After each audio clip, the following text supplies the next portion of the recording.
about to listen to Speak Up, Show Up, Lead, the podcast, where we speak our truth, show up anyway, and lead from the front. Follow me. Let's go. Welcome to another episode of Speak Up, Show Up, Lead podcast. My name is JJ Hardy, your host, and I'm here today with Adam Peters. But before we get started, I want to do a quick plug on Speak Up, Show Up, Lead, the book, my book. It's my story of grit, growth, and leadership from the ground up, all the way back from my poverty-stricken childhood to me living on the streets and then going through the military and all that other BS all the way up to now. If you're interested in what I consider to be a story of success, maybe not yours, pick this up at Amazon.com. Speak Up, Show Up, Lead. Adam, how you doing today? Dude, I'm great, man. How are you? I'm excellent. If it's okay with you, I'm going to go ahead and read a little bit of background on you so people know about you, and then I'm just interested in getting into some great conversation here. Let's get after it, brother. Let's get after it. All right, team. So Adam Peters is a U.S. Army veteran, entrepreneur, and builder operating at the intersection of technology, transformation, and truth. He's the founder and host of The Strategic Veteran, a podcast and platform helping veterans navigate the hardest parts of transition and reclaim their identity beyond the uniform. And anybody who knows Adam knows that he probably does a hell of a lot more than that. But we'll let him talk about whatever he wants to talk about on this podcast, because just like all my guests, it's all about you, brother. Oh, man. That's weird, dude, because I don't like talking about myself.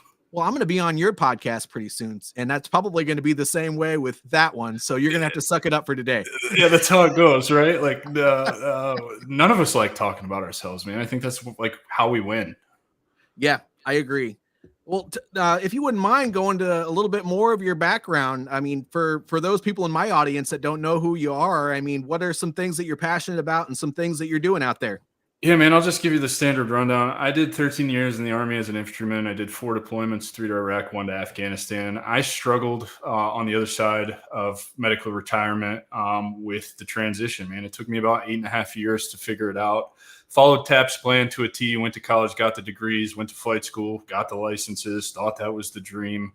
Learned real quick that aviation is not the dream.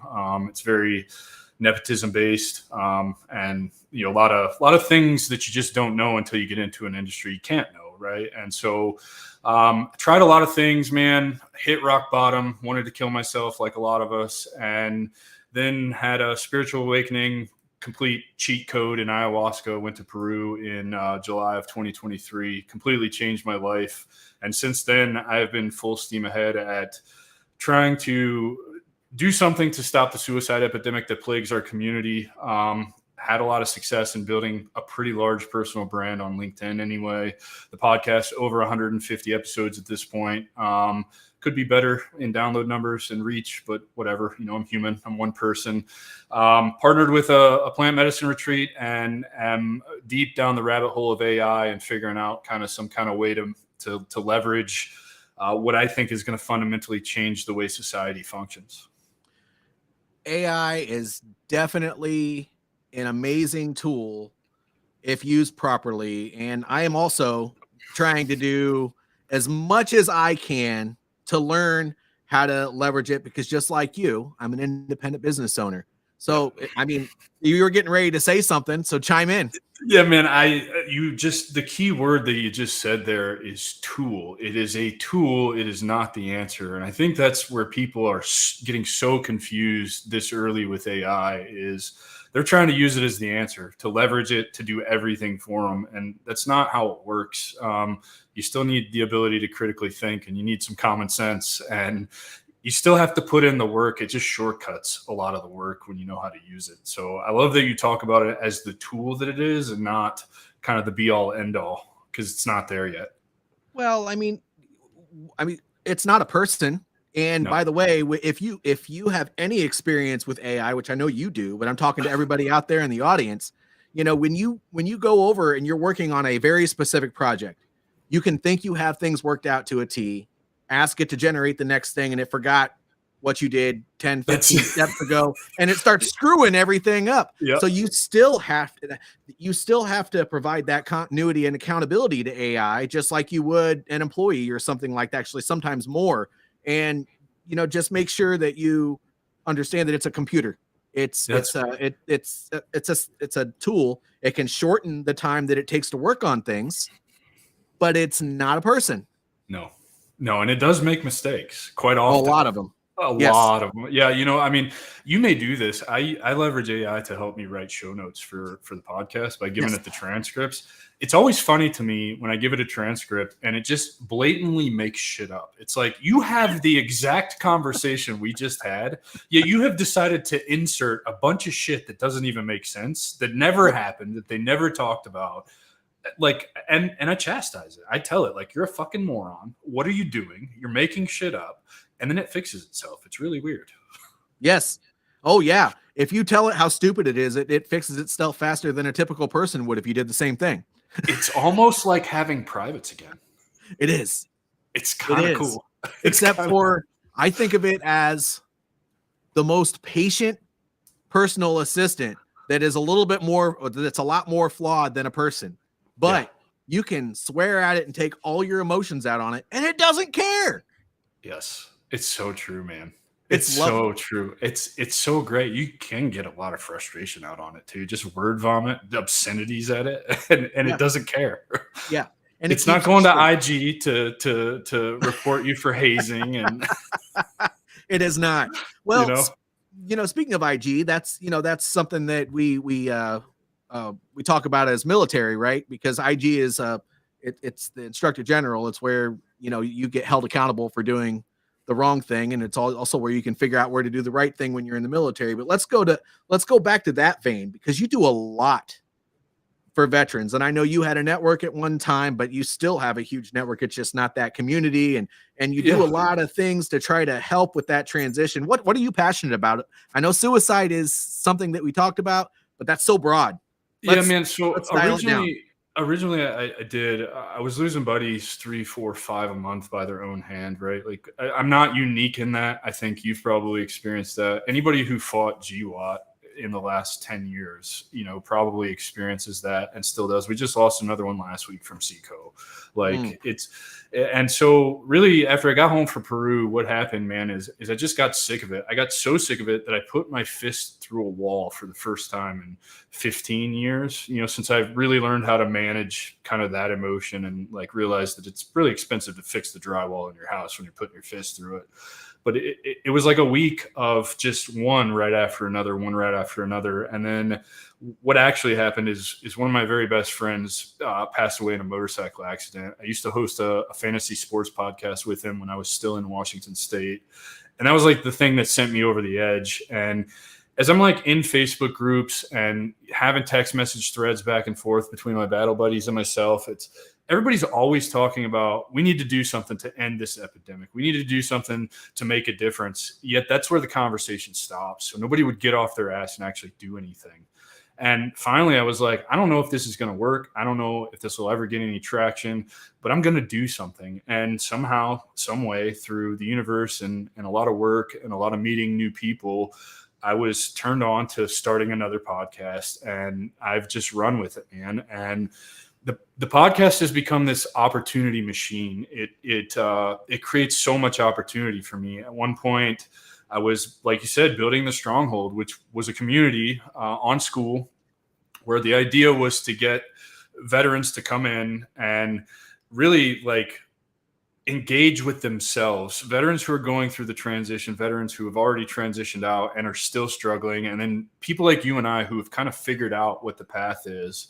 And what I learned from that community is basically I was collecting people and they weren't doing shit with it. I had to be the driver of engagement, and that just sucked energy away from me. So I kind of shut that down because it was costing me money, and really nobody even noticed, to be honest, man. It's kind of funny how that works. But I learned I'm not a community builder, which is kind of, I don't know, it's a good thing to know about yourself, I think, because it means I won't waste energy on trying to build another community. I'll just put that energy into the things that I am good at, which is talking to people, connecting, building relationships. I'm a super connector.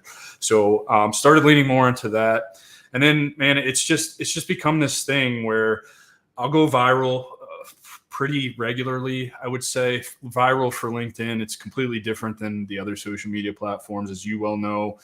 And my audience would grow and more people would reach out and they'd be like, hey, you should do something like this. And I started to realize for the first time in my life, when I speak, people listen.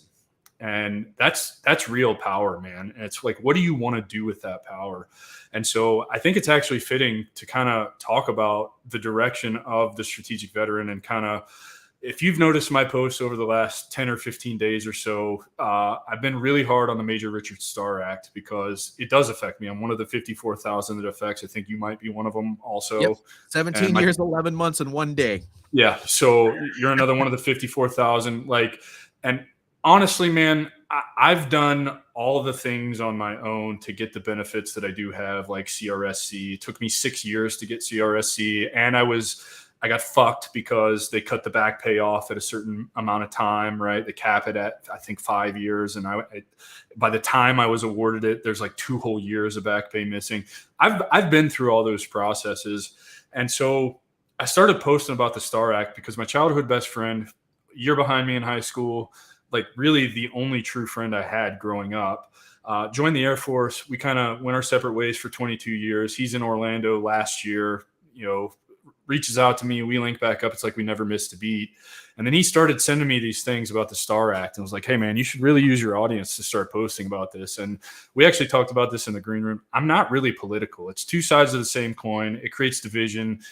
Anybody who's, and this is my opinion, I'll say that, anybody who's like dead set on, my party's better than the other, you guys are part of the freaking problem. Like, we're all somewhere in the middle, and the sooner we realize that, the better off we're all going to be. Like most of us, 99%, I would say, want the same things, irregardless of party. So I have always tried to not post political things on my platform. But when I found out Senator Roger Wicker is the reason that this thing isn't coming up for a vote, and 10 years ago he voted to put more money in his pocket, but now he's singing a different tune, I started to get a lot of traction, man. And I just did a post yesterday about this. The last 28 days, I've reached 300,000 LinkedIn members. I think I've pulled over 500,000 impressions, which for LinkedIn is pretty, that's pretty solid, right? So it's really kind of started to reinforce, like when I speak, people listen. Like I have a voice now, and I can do some really cool things with this voice for our community. So I've been thinking a lot about this. My slogan is my name is Adam Peters, and I'm here to unfuck the transition. I think I'm about to pivot everything to my name is Adam Peters, and I'm here to unfuck all veteran issues, because there are so many damn issues, from MST to transition to the politicians using us as pawns when they see fit, in a good light and in a bad light, and we're too expensive, but also we love our nation's military, blah blah blah bullshit. Well, these guys aren't about to get paid this weekend, right? Like, yep.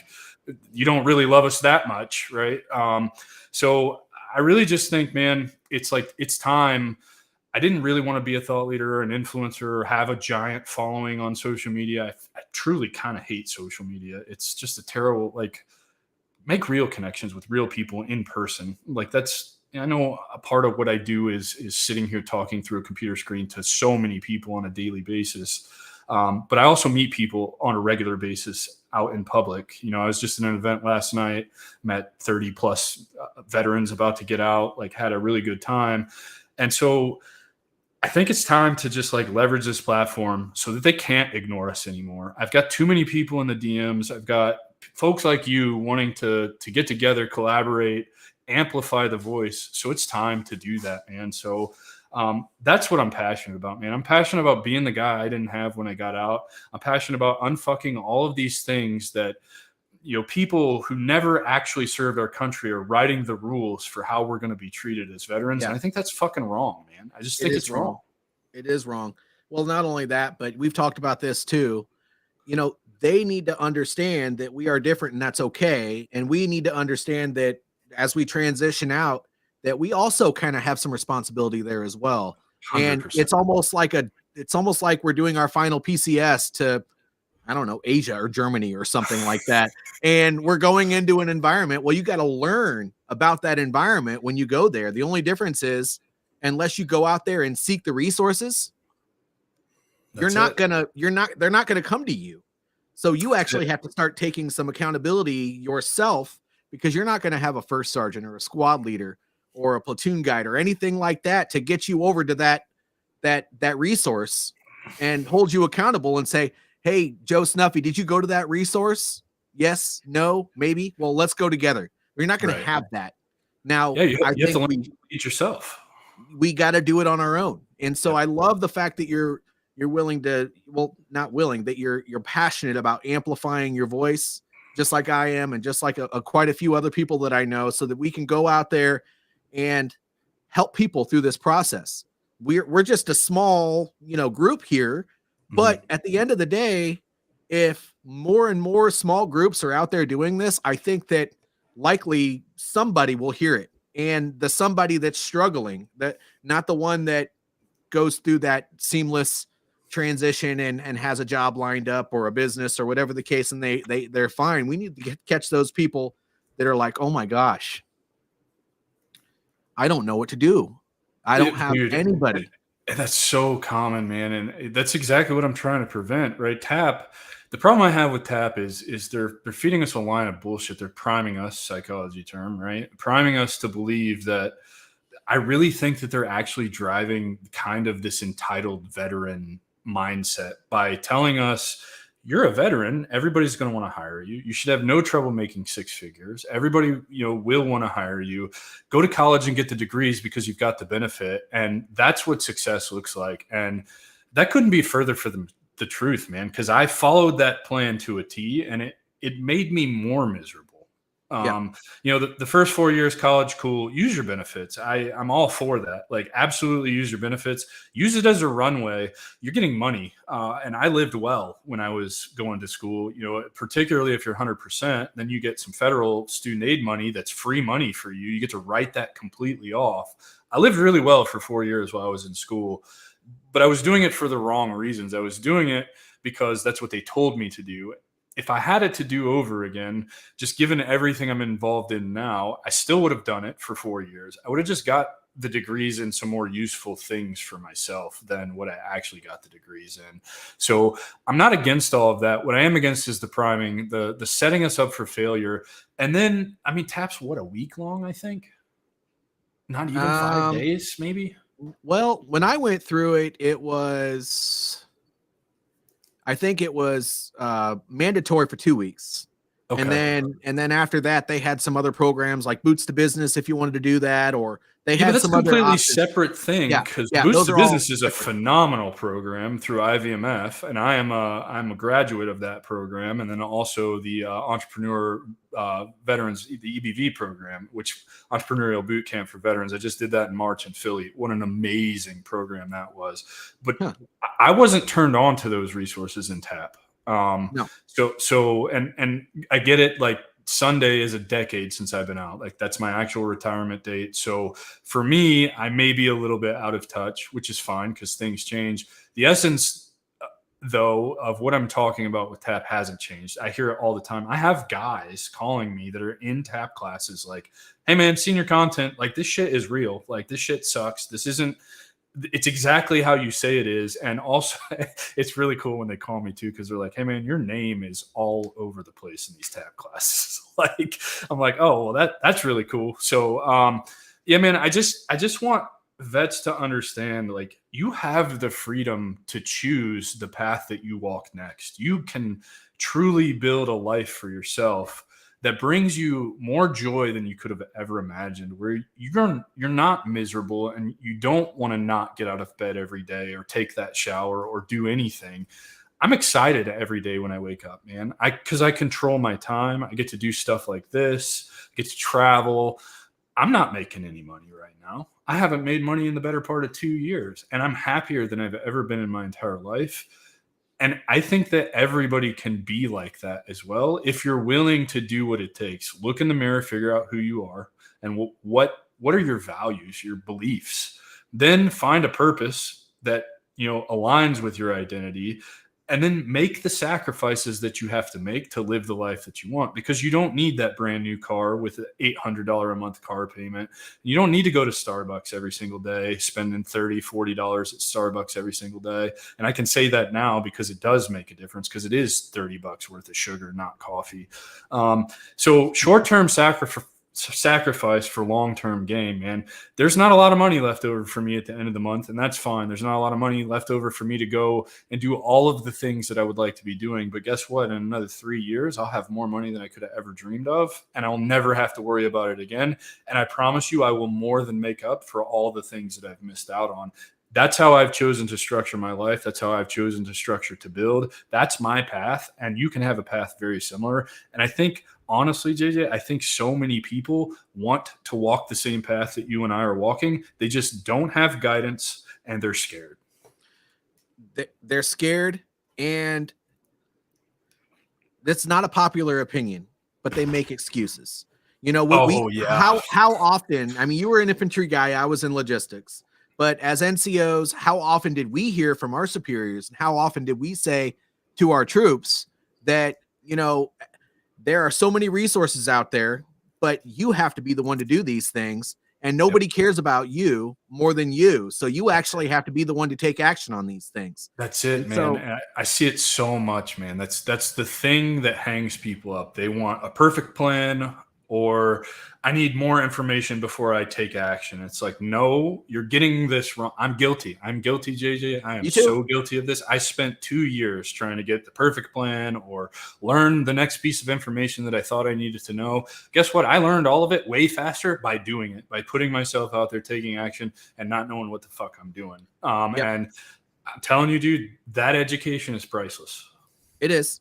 It is. You know, I wasted my first year in business networking and not really knowing what I wanted to do, but I knew I wanted to be in leadership because at my last company, I created a leadership development program, but I didn't have an offer. I could have created that within a couple of weeks probably, but I was so busy on wanting to do all my network research and make it perfect. Well, it still isn't perfect. And I've been executing on it for over 2.5 years. So. Right.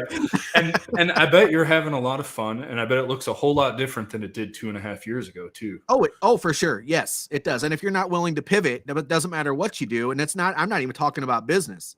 Once people go out there and they find a path, but then they get interrupted, they think that they think it's a failure. Well, it's not a failure.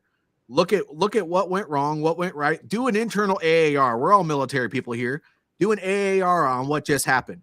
Figure out what to do differently and go out and execute again. I would argue too, yeah, it is a failure. Look, I failed a bunch of times inside of the brand, right? I started the podcast with the idea that the path back to purpose is entrepreneurship. By the way, I still hold true to that. I really do believe that. Look, there's a ton of veterans that own businesses, successful ones out there. They're the happiest motherfuckers on the planet. I promise you that. They're out shooting their guns every freaking weekend, not worrying about what's in the bank account, going on the trips that they want to go to, going to all the speaking engagements, whatever. So I had to pivot. As I did the first 10 episodes, I realized, well, the bigger problem here is in the transition. So let's make that the hill we die on. I just told you that I'm about to pivot again and move to all veterans issues because I now have gotten to this point where I have a voice and I can do that, right? So I don't need to be as niche. I can be more broad. I've done nonprofit work for a little bit. That didn't pan out. Did I fail? Yeah, I did fail. I didn't accomplish what I wanted to accomplish in the nonprofit. But what I did is in all of those failures, I learned lessons that I was only going to learn by putting myself out there and failing. Yep. And I'm going to fail a million more times, man. And I get excited to fail now because I know that those lessons that I need to learn to get me to the next plateau or whatever, the next level, are only going to be learned through putting myself out there, trying this idea and failing. Okay. And if I happen to not fail with an idea, then great. I figured it out. I got lucky. The universe loves me and let's roll with it, you know? Good luck. Yeah, exactly. Dude, I'm a logistics guy. I don't know how many operations I've planned in the civilian world and in the military world. Doesn't matter. That when we went out and executed, that something didn't change or something didn't go wrong. And by the way, it looked ugly, but at the end of the day, it got done. Yeah. What is it we say? Your first plan never survives first contact. It does not.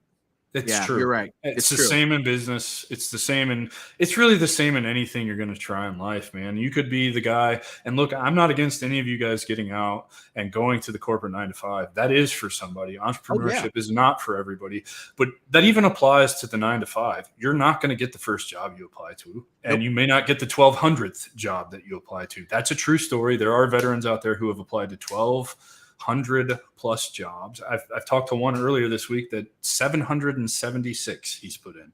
Wow. And getting the same look, you're gonna fail at a lot of things that you try. And the sooner you wrap your mind around like failure is actually a really good thing because it teaches you lessons you can only learn, the faster you can get to where you're going. Yep. That's why the military does stuff so fast. And I keep on referencing military because we all come from that background, and this is what we're talking about.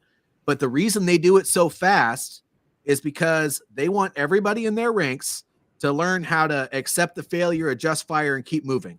And if you don't build that mindset, even as you're going through your transition and as you exit, then you're not only are you going to, because the only true failure, by the way, is when you completely give up.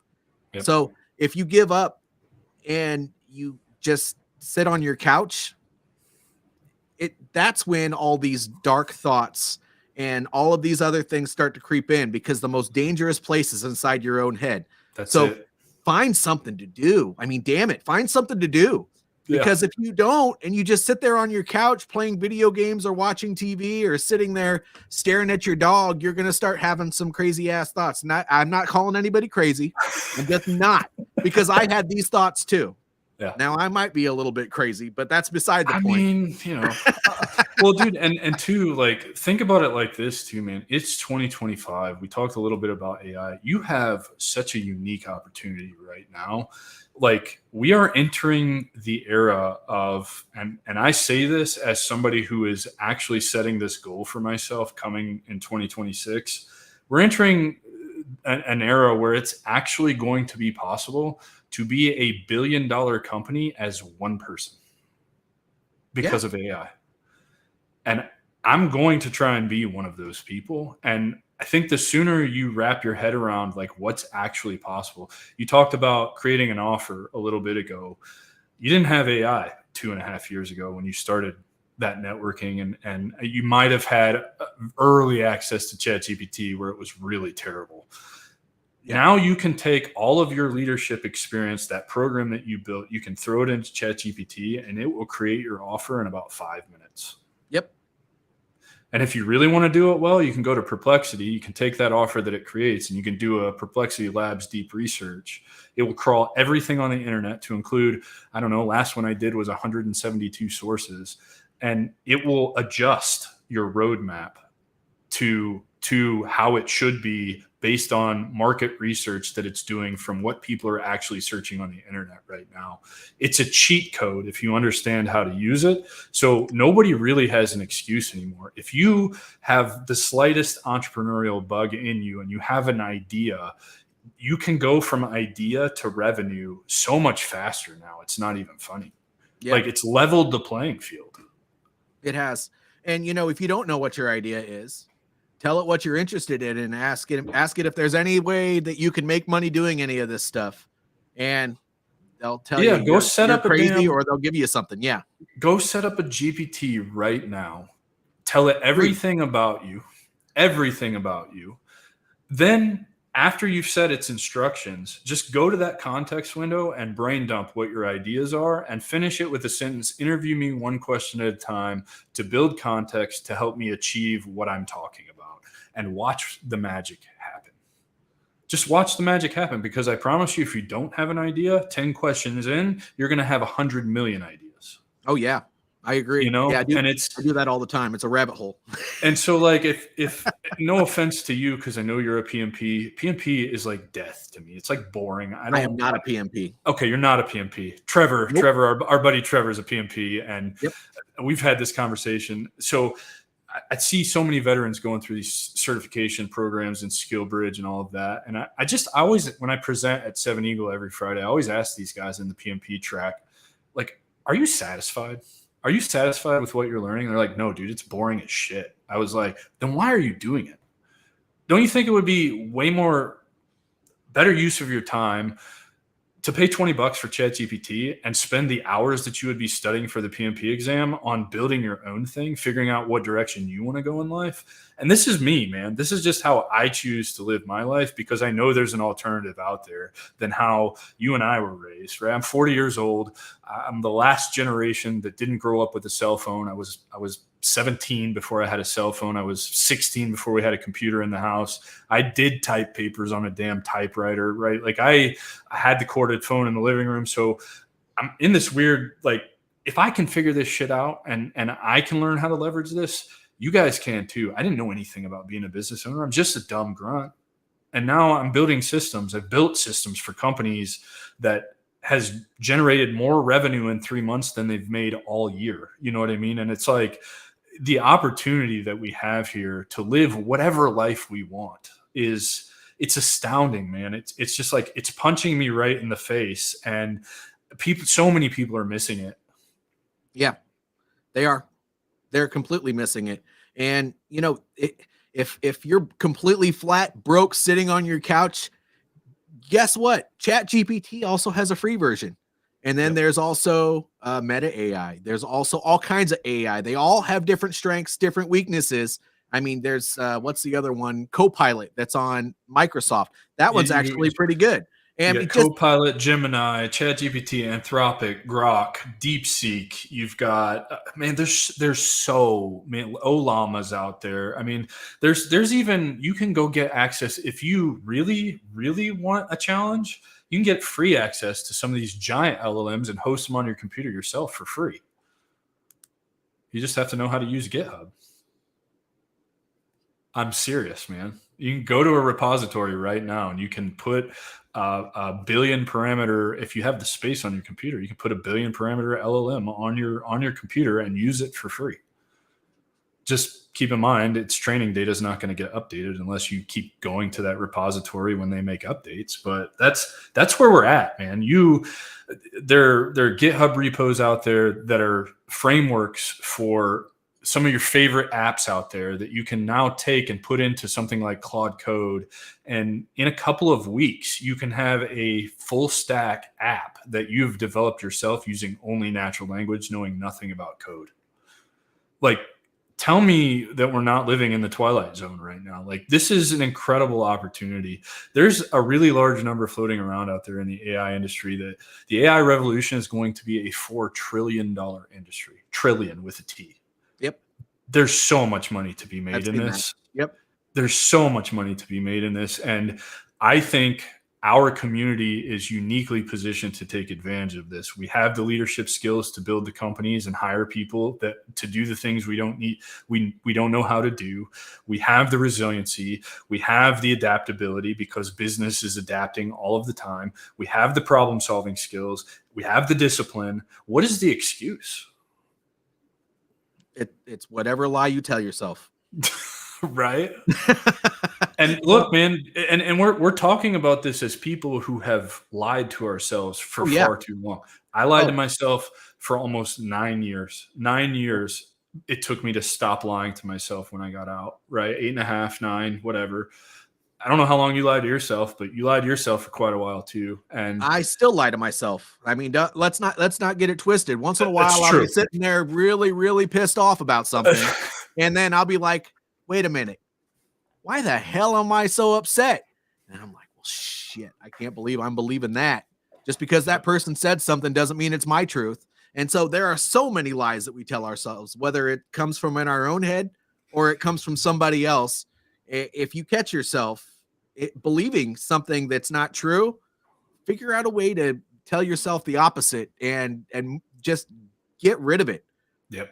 Anyway, that's a serious thing that happens, especially with veterans. We have such imposter syndrome because we go into the civilian workforce or civilian world as a whole, and we think that everyone is against us. I know so many people that say that civilians are like the enemy or something, and they're just really not. No, I mean, you're in their world now, so go out there and make friends and shut the heck up. But it's just one of those things where you're in a different environment. Learn how to adapt to it. That's it, man. Get out of the fixed mindset and get into the growth mindset, because you're not going to make it in that fixed mindset. It's what's keeping all of us in that dark place, that lonely place. And there's just no reason for it, man. I'm not above anybody. I've been through it. I've walked a mile in your shoes. I am uniquely qualified to speak about this. JJ is uniquely qualified to speak about this. And I think that's the whole point, man, is speaking up about this. I think that's a big thing, right? Another thing I'm pretty passionate about.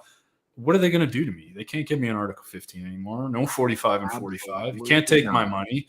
And you can try to take the platform away from me. That's fine, but I'll do it again. And it's not like people are going to forget, because I've got 1,000 messages like, your authenticity is incredible. It's your candor. Please don't stop doing this. Please keep being a voice. It's like you're in my head saying all the things I wish I knew how to say, right? Thank you for saying the quiet parts out loud, the things I'm too afraid to say. And it's like, man, we start singing these things from the mountaintops, right? If we get all 54,000 of us who are entitled to retirement, concurrent retirement pay instead of CRSC, could you imagine how powerful that would be? They couldn't ignore us anymore. Nope. Because we'll have all the tools to go out there and move mountains, speak from any platform we want to.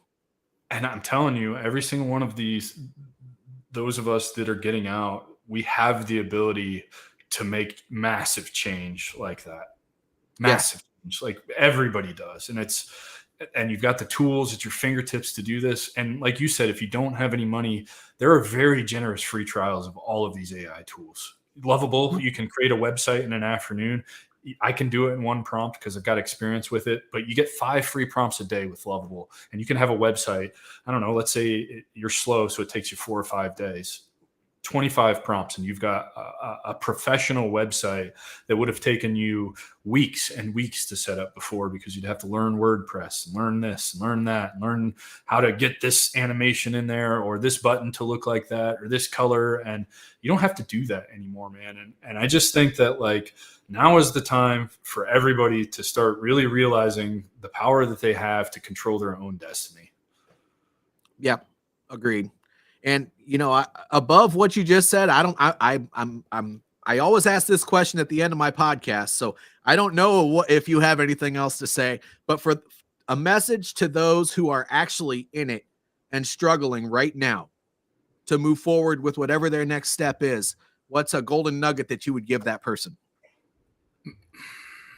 Man, I got so many that I want to give them, but I think above all, and the more I continue to be involved in this space, please reach out to people like me and JJ and the other 10,000 of us that are out here, genuinely here to support you and help you. I think that's the biggest thing that I see is, and I do a weekly 7 Eagle presentation every Friday to a new group of vets who are going through their Foundations Week. I think it's Foundations Week. I can't remember, but they're so afraid. Like they think I'm unapproachable because I have a large following, or I don't handle my DMs, or I'm too busy. That's absolutely not the case, man. Like, I mean what I say what I mean. I'm here to be the guy I didn't have. I want to hear from you, because oftentimes if I give you 30 minutes of my time, you just want an ear to vent to.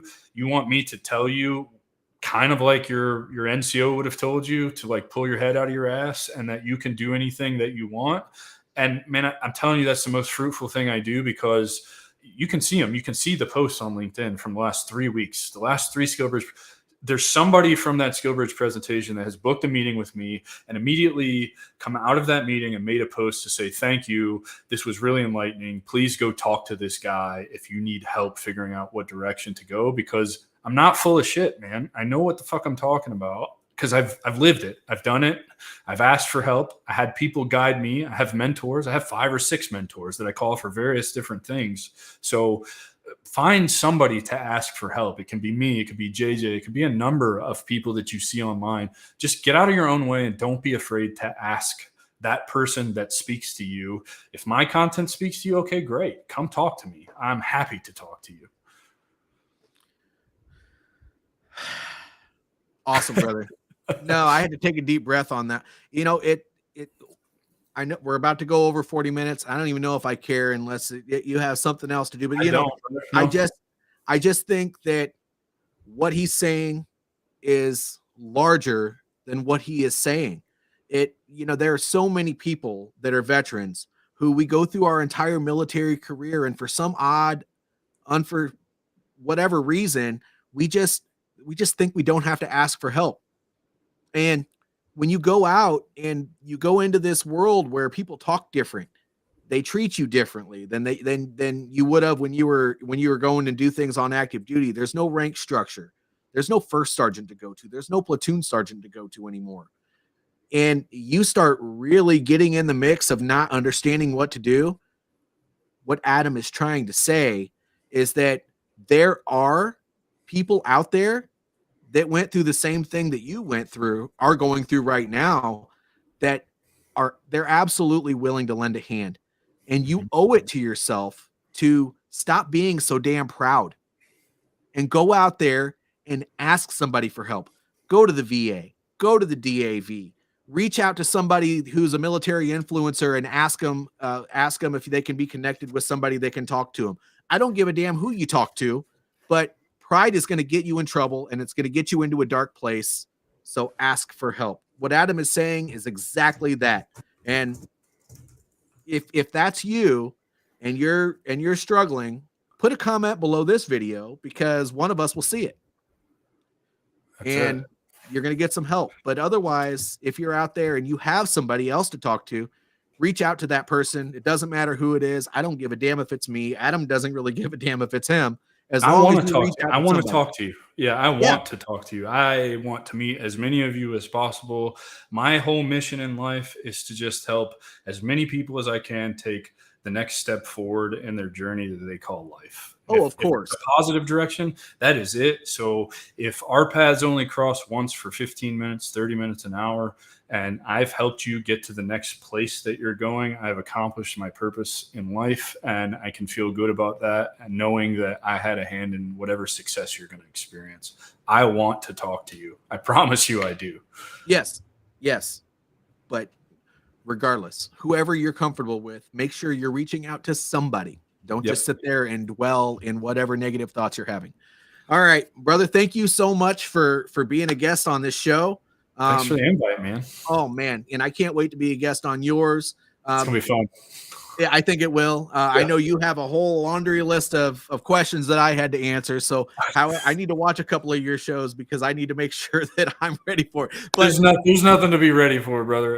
It really is just like this. I asked those for a very specific reason, which you'll find out when you come on the show. But you got nothing to be nervous about, man. No blindside questions. We're just going to tell your story, dude, because I think storytelling is important. And that is ultimately my mission, is to just, we all have something interesting and unique to say, and the power of story. I am not here for any other reason than because I started telling my story, and it lands, man. And I think so many other people have such an incredible story that they can do the same thing. And that's what makes you uniquely you. And that's why you'll have success, is because nobody can replicate that. They can't replicate your story. No, they cannot. They cannot. Okay. All right, brother. Well, thank you so much. For everybody who's watching this video, please like it, share it if it resonates with you. If you're on YouTube, or when you see this later or hear it later on Spotify, please subscribe to those channels. But the most important thing, in my opinion, is to leave a comment below, especially if you're looking for that extra assistance, and let me and Adam know so that we can get you the help you deserve, or just have that conversation. Otherwise, that concludes the show, and we'll see you all next time. Take care, everybody.